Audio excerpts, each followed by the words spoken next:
అందరికీ నమస్తే అండి. రాజకీయాల్లో అబద్ధాలు చెప్పడం సర్వసాధారణం. అవసరం కోసం, అధికారం కోసం అవకాశం దొరికినప్పుడల్లా కూడా అబద్ధాలు చెప్తూనే ఉంటారు. నాయకుడు ఏ పార్టీ నాయకుడైనా అంతే, దానిలో ఎవరు కూడా అతీతులు కాదు.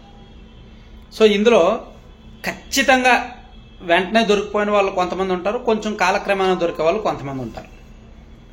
సో ఇప్పుడు రాష్ట్రంలో ఈ వాలంటీర్లు దాదాపుగా వాళ్ళు 2 నెలల నుంచి కూడా నెమ్మదిగా ఆందోళన చేస్తున్నారు. కానీ ఒక వారం రోజుల నుంచి, పర్టికులర్గా ఒక వారం రోజుల నుంచి మాత్రం వాళ్ళు రోడ్డెక్కారు. చాలా జిల్లాల్లో వాళ్ళు కలెక్టరేట్లు ముట్టడి చేస్తున్నారు, వీధుల్లోకి వస్తున్నారు, ధర్నాలు చేస్తున్నారు, ఆందోళన చేస్తున్నారు. వాళ్ళ భవిష్యత్తు ఏంటో తేల్చాలని గట్టిగా స్ట్రాంగ్గా డిమాండ్ చేస్తున్నారు.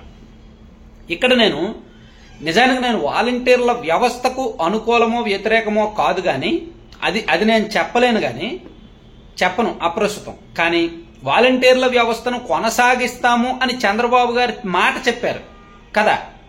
సో వాలంటీర్ల వ్యవస్థను మేము కొనసాగిస్తామని చంద్రబాబు గారు చెప్పారు. అలాగే వేతనం పెంచుతాము అని చెప్పారు కాబట్టి దాన్ని చేయాల్సిందే. ఆయన చెయ్యకపోతే అబద్ధం ఆడినట్టే, మోసం చేసినట్టే, దొరికిపోయినట్టే.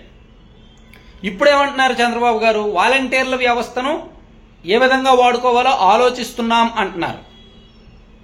అంటే ఇక్కడ మనకు రాజకీయాల్లో, నాకు తెలిసి ఆంధ్రప్రదేశ్ రాజకీయాల్లో ఎక్కువగా రాజకీయంగా మోసాలు అబద్ధాలు చేసిన వ్యక్తి అంటే ఇటీవల ఎన్నికల్లో ఓడిపోయిన ఒక పార్టీ, ఆ వ్యక్తి. సో దాని గురించి ప్రత్యేకంగా ఉదాహరణలు చెప్పాల్సిన పని లేదు.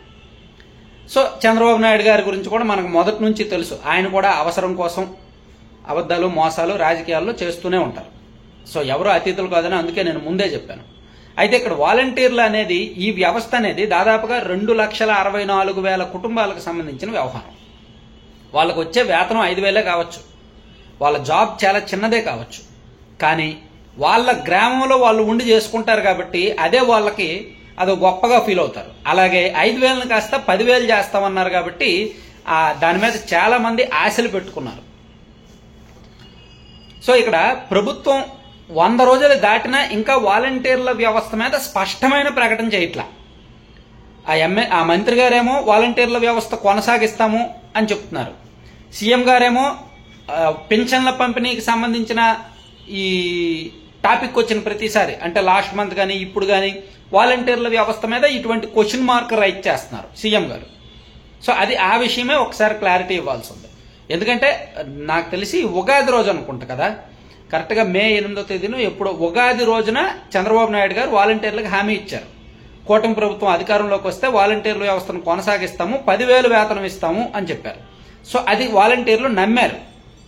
ఎన్నికలకు ముందు వైఎస్ఆర్ కాంగ్రెస్ పార్టీ నాయకులు వాలంటీర్లను చాలా వరకు లోబర్చుకోవాలని ప్రయత్నిస్తే దాదాపుగా ఒక 90,000 మంది వాలంటీర్లు, నాకు తెలిసి ఒక 89,000 90,000 మంది వాలంటీర్లు వాళ్ళ ఉద్యోగాలకు రాజీనామా చేసి వైసీపీకి సేవ చేసుకున్నారు. ఆ 90,000 మందిని వదిలేస్తే 1,75,000 మంది ఉద్యోగాలను నమ్ముకునే ఉన్నారు. ఆ 1,75,000 మంది కూడా వైసీపీ ఒత్తిళ్లకు లొంగనట్టే లెక్క, వైసీపీకి అనుకూలంగా పని చేయనట్టే లెక్క. ఎందుకంటే వైసీపీ వాళ్ళు చెప్పినట్టు రాజీనామా చేయలేదు కాబట్టి. సో కనీసం ఈ 1,75,000 మందినైనా కొనసాగించవచ్చు కదా, వీళ్ళనైనా 10,000 ఇచ్చి కొనసాగించవచ్చు కదా. లేదు, వీళ్ళను కూడా కొనసాగించడం ఇష్టం లేకపోతే, ఎక్కువ మంది అవుతారు అనుకుంటే గ్రామానికి ఒక్కరినో లేదంటే సచివాలయానికి ఒక్కరి చొప్పునో ఓవరాల్గా ఈ 1,75,000 మందిలో కూడా వడపోసి ఒక 70,000 మందినో 75,000 మందినో తీసేసి 1,00,000 మందినైనా కొనసాగించవచ్చు కదా. అంటే దానివల్ల ఏమవుద్దంటే ఆయన ఇచ్చిన మాట నిలబెట్టుకున్నట్టు. ఆయన సంఖ్య చెప్పలా, ఇదిగో ఇప్పుడున్న 2.5 లక్షల మందిని కొనసాగిస్తానని చెప్పలా. సో ఆయన 1,00,000 మందినైనా ఆయన వ్యవస్థ కొనసాగిస్తానన్నారు. ఆ వ్యవస్థలో 2.5 లక్షల మంది అయినా భాగం కావచ్చు, 1,00,000 మంది అయినా భాగం కావచ్చు. సో వ్యవస్థ కొనసాగించడం ఇంపార్టెంట్, 10,000 వేతనం ఇవ్వడం ఇంపార్టెంట్. అది చెయ్యాలి. అది ఇస్తేనే మాట నిలబెట్టుకున్నట్టు, లేదంటే అబద్ధం చెప్పినట్టు, మోసం చేసినట్టే. సో చంద్రబాబు గారు ఆ కోవకు చెందుతారా, ఈ కోవకు చెందుతారా అనేది దాదాపుగా ఆ 2.5 లక్షల కుటుంబాలు ఎదురు చూస్తున్నాయి.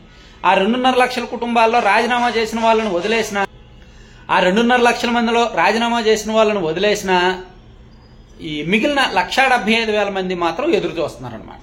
సో వాళ్ళకి గట్టిగా అడిగే హక్కు ఉంది, ఖచ్చితంగా హక్కు ఉంది. ఎందుకంటే హామీ ఇచ్చారు కాబట్టి.